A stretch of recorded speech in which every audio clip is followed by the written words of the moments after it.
Does walking into a room full of strangers make your heart race? Do you find yourself avoiding social situations because of that familiar knot in your stomach? You're not alone. So many of us struggle with social anxiety, that feeling of unease, worry, or self-consciousness in social settings. It can keep us from connecting with others, sharing our gifts, and truly living wholeheartedly. In this video, I'll share 7 simple, practical tips that can help you overcome social anxiety and start feeling confident in any situation. We're going to talk about embracing vulnerability, challenging those negative thoughts, and finding the courage to show up authentically. Remember, we're all in this together. Let's dive in. Real change starts with small, manageable steps. Build courage by showing up even when afraid. Start with everyday interactions. Greet your neighbor with a smile. Make small talk with the cashier. Offer a genuine compliment. Small acts of courage build confidence. It's about progress, not perfection. Each interaction is an opportunity. Recognize small victories, one step at a time. Social anxiety often stems from that relentless inner critic, the voice in our heads that whispers, "What if I embarrass myself?" or "They won't like me."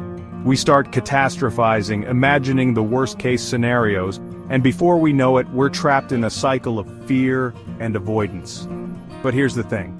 Our thoughts are not always facts. They're often just stories we tell ourselves, fueled by insecurity and fear. So, let's challenge those negative thoughts.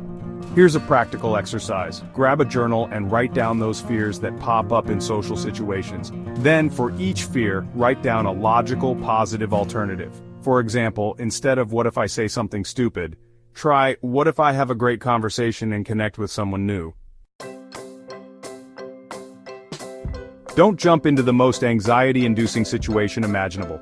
Take small, manageable steps. Gradually expose yourself to social situations. Think of it like dipping your toes in the water. Start where you feel comfortable.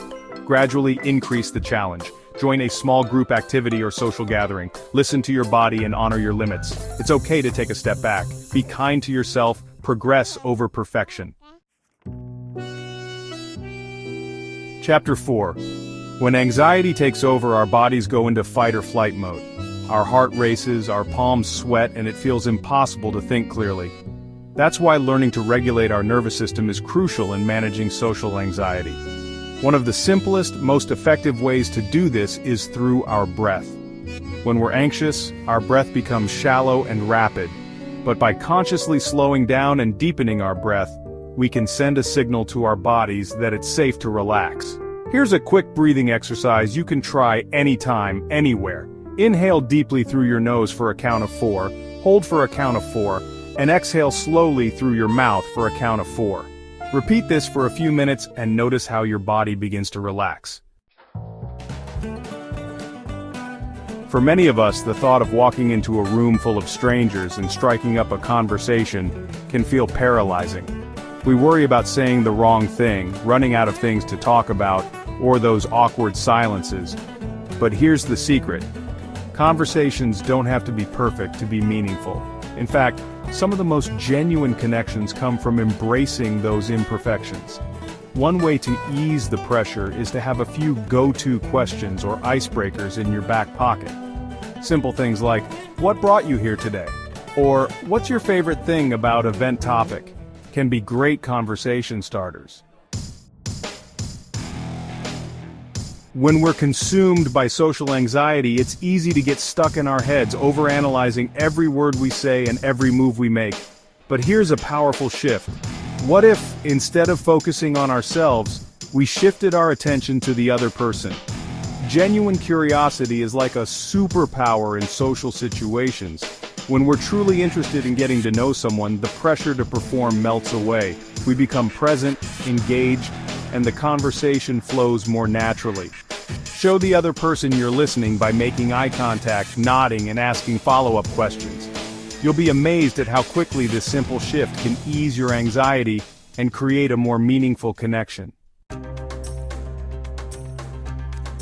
Vulnerability is easier when we don't go it alone. Overcoming social anxiety is challenging, and it's okay to ask for help. Reach out to a therapist, join a support group, or confide in a trusted friend or family member. Therapists provide tools like cognitive behavioral therapy, CBT. Apps offer guided meditations and breathing exercises. Seeking support is a sign of strength. You deserve to feel confident and connected. Remember, overcoming social anxiety is a journey. Start small, take consistent steps, and be kind to yourself.